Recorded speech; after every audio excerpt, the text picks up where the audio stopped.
मेरे चैनल में आपको स्वागत है। आज मैं सुनाने वाली हूँ किचकंडी की कहानी। किचकंडी एक बहुत ही बुरी आत्मा है जो कि पहाड़ों में रहती है। ज़्यादातर गांव में बच्चे इसकी कहानियाँ सुनकर बड़े होते हैं। ये एक ऐसी महिला होती है जो कि गर्भवती अवस्था में अगर यदि मरी जाती है तो किचकंडी बन जाती है। ये कहानी है। सो गाइस, किचकंडी एक ऐसी महिला होती है जो कि रात के समय में पुरुषों को अपनी ओर आकर्षित करती है और फिर उनकी जान ले लेती है।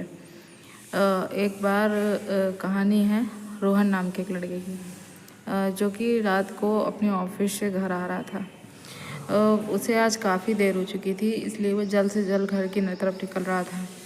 तो उसने गाड़ी तेज़ स्पीड में चलाई और घर की तरफ जाने लगा। आज माहौल भी थोड़ा ख़राब हो रहा था और हवाएं भी बहुत तेज़ चल रही थी, पर वो जल्द से जल्द घर पहुंचना चाहता था।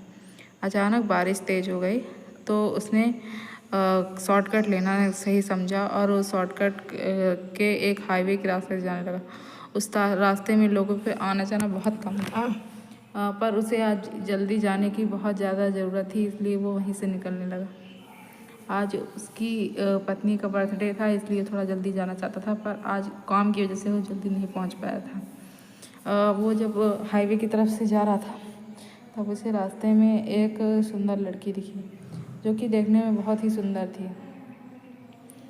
उसने उस गाड़ी वहीं पर रोककर उस लड़की से पूछा कि क्या आपको कोई मदद चाहिए, पर उसने कुछ नहीं बोला और उसकी तरफ देख रही थी। तो रोहन ने वहाँ से जाना सही समझा। जब वहाँ से जाने लगा तो उस लड़की ने वापस आवाज़ दी और बोला कि मेरा घर कुछ ही दूर में है, आप मुझे छोड़ दीजिए। रोहन ने उसकी मदद करना सही समझा और उसे कारण बैठा लिया और फिर उसके घर के बारे में पूछने लगा कि घर कहाँ पर है। तो उसने बताया कि आप मुझे थोड़ा दूर आगे पहुँचा दीजिए तो मैं फिर वहाँ से चली जाऊँगी। उसने बोला कि आप बता दीजिए आपका कहाँ है, पहुँचा दूँगा। फिर रोहन गाड़ियाँ अपने ले जाने लगा। उस लड़की ने जंगल के बीच के रास्ते से उसे जाने के लिए कहा, तो उसने सोचा इतनी बारिश में से कहाँ छोड़ूं, इसलिए वो उसके घर की तरफ चलेगा और उसे जंगल के बीच से बीचों बीच होते हुए एक पुराने सी हवेली दिखी। वो लड़की वहीं पर रुक गई और बोला थैंक यू मदद के लिए और अंदर जाने लगी। रोहन वहाँ से जाने लगा, तभी उस लड़की ने बोला कि बारिश अभी काफ़ी तेज़ हो रही है, आप अंदर आ जाइए। रोहन ने मना कर दिया कि मुझे भी घर जल्दी जाना है तो मैं चाहता हूँ। उस लड़की ने कहा कोई बात नहीं, आप चाय तो पी कर जाइए, वैसे भी क्या पता बारिश 1 घंटे में रुक जाए। वो उस लड़की की बात को मना नहीं कर पाया और अंदर चला गया। अंदर जाते ही अंदर का माहौल देखकर उसे बहुत अचंभा हुआ, क्योंकि वो हवेली बाहर से खंडर दिख रही थी, ऐसा लग नहीं रहा था कि वहाँ पे कोई रहता होगा। और अंदर जाने पर वो हवेली बिल्कुल नई दिखने लगी। वो लड़की ने उसे रोहन को चाय बनाने के लिए चली गई। रोहन वहीं सोफे पर बैठा हुआ था। अचानक लाइट चली गई। लाइट के जाते ही पूरे महल एक खंडर की तरह दिखने लगा। जैसे उसे एक टॉर्च ऑन की तो ऐसा लग रहा था जैसे वहाँ कई सालों से कोई ना आया हो। ये सब देखकर उसे थोड़ा अजीब महसूस हुआ, तो उसने उस लड़की को आवाज़ दी।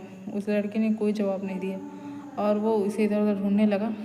तभी उसे महसूस हुआ जैसे कोई काला साया उसके पास से जा रहा था।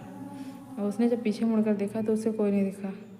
और फिर वो जब आगे जाने लगा तो उसे ऐसा महसूस होने लगा कि वो काला साया उसी के साथ चल रहा है। वो बहुत ज़्यादा डर गया और वहाँ से जाने लगा। तभी अचानक लाइट आ गई। उस लड़की ने पूछा कि आप जा क्यों रहे, चाय क्यों नहीं ले रहे?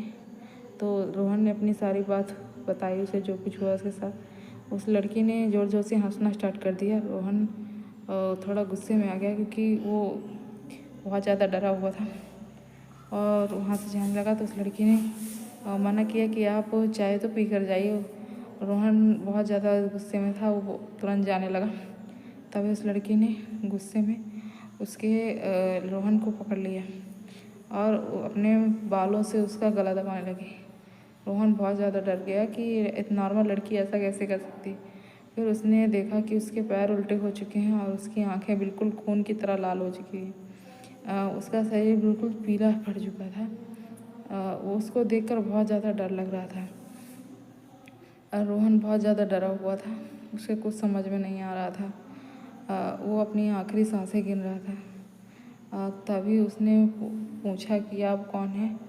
तो उसने कुछ नहीं बताया। फिर उसे अपने पिताजी की बात याद आई कि रात के माहौल में उनके गांव में एक किचकंडी नाम की औरत का एक साया होता है, घूमता है, जो कि एक उनके गांव के ही निवासी की पत्नी थी, जिनकी उसके पति के साथ बहुत लड़ाई होती थी। और उसके पति ने एक दिन उसे गर्भावस्था में इतना ज़ोर से धक्का मारा कि उसका पेट के बल गिर गई और वहीं पे बच्चे और माँ दोनों की मौत हो गई।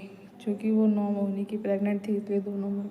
तब से किचकंडी की ये आत्मा वहीं भटकती रहती है।